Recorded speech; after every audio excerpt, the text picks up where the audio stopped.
I'm NBC Connecticut's Keisha Grant here with Karen Jarmoc, the president and CEO of CCADV. We are talking domestic violence today. Thanks so much for being here with us. Oh, thanks for having me. What is CCADV? Connecticut Coalition Against Domestic Violence. In every state in our country, there's a state coalition against domestic violence, and we're the state's leading voice for victims of domestic violence and those who serve them. When we say that, what we mean is that there are 18 domestic violence organizations in our state, regionally located, helping victims and survivors 24/7 with hotlines and legal advocacy in court, helping obtain a restraining order and shelter, and a whole host of other supports to help them be safe and get to their next best place. How great is the need here in our state? The need's huge. I mean, for a size of our state, nearly 40,000 victims of domestic violence come through one of the 18 domestic violence organizations a year. Shelters operate at 125% capacity statewide all the time. And we also know that victims are not always coming through our doors. There are multiple doors, right, where victims of domestic violence seek help. And so that number is probably even greater. Do you ever run across victims who, they're victims, but maybe they don't realize it? It's hard. Domestic violence is very complicated. It's complex. And absolutely, someone may always not view themselves as a victim of domestic violence. And that's where we really struggle with messaging. Because I think when we say, if you're a victim of domestic violence, seek help. But that might not always be as visible. You know, it's that very subliminal put downs, controlling your comings and goings, controlling your finances, other aspects of just isolating you from family and friends. That is very concerning behavior and utilized by abusers. So it isn't always physical abuse? It can be physical abuse. It can escalate to physical abuse, but it would be unusual for it to start out immediately as physical abuse. Usually it starts out as those threats, the harassment, the put downs, and then it just can go on and on from there, and it can become very, very dangerous. Oftentimes people have this preconceived notion of what a victim of domestic violence looks like. It's a misnomer. Absolutely. Often, we'll see ads where it's a picture of someone with a black eye. That's not really what we're seeing day to day. It can be physical, but quite often it's those really those behaviors that an abusive partner is using toward their partner around just putting them down, not allowing them to have access to the bank account, or maybe not having them on the mortgage, or as owning a home, or things that are keeping them from really being independent and happy. And those are some of the more subliminal behaviors of an abuser. How often are children involved? Well, we find that children can be involved, not always. So we have victims who are seeking services who are a single survivor.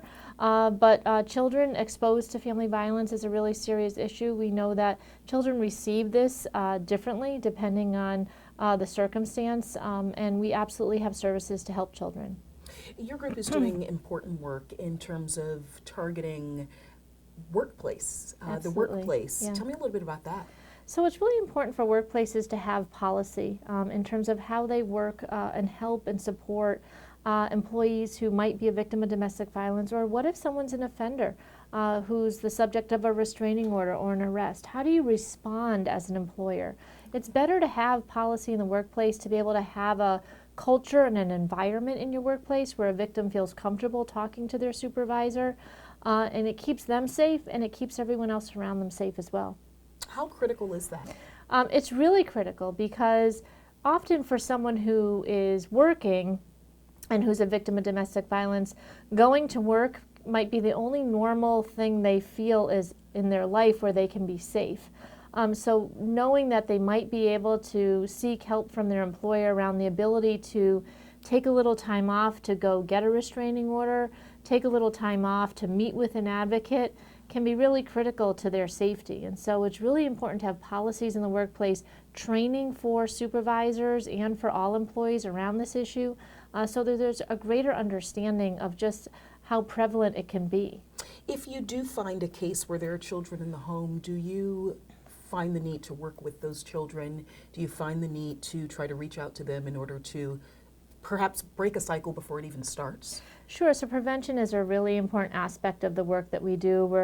We are launching this Coaching Boys into Men initiative this fall, where we're using the voices of coaches to have conversations with their young players early and often around respect, integrity, nonviolence toward women. And prevention is a huge aspect because we know that domestic violence is a learned behavior. So young children growing up in a home where this behavior exists, even when it's the put downs, the harassments, the isolation, that's a learned behavior that a child can then grow up and become an abuser themselves. So we really work hard with individuals we're working with, but also out in communities to be having this important conversation. You're also working not only with the victims, you work with the abusers when you can. Yeah, so we are mandated to work with victims in terms of services and supports, but we're working much more collectively with the offender behavior systems, because we know that if we can create better accountability around offenders and their behavior, it makes it safer for the victim. And so it's really important also to view the whole family. We know that victims often stay, and they stay for various reasons, and we want to be able to have that conversation with the victim and think through how can we help them be safe, knowing that it is their choice to stay in the relationship, but how do we ensure there are supports in place, and how do we speak to that abuser's behavior and try to change that behavior, given that it is a learned behavior. What do you tell people who reach out to you who perhaps think, maybe suspect that they could be being victimized in the home?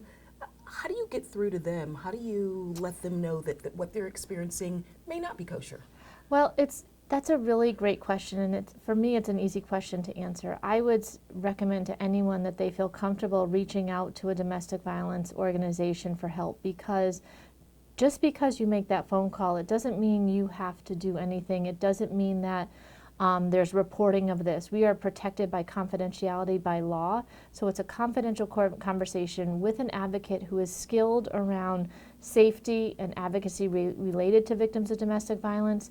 So having a family member, a coworker, a colleague, the victim themselves, reaching out and having a conversation with a domestic violence advocate can be really critical, and it doesn't mean, it can take time. I would say for people who are around that person who's going through this to have patience, to listen and to provide support. It's really complicated, and people always think it's easy to leave, and it's really hard. Yeah.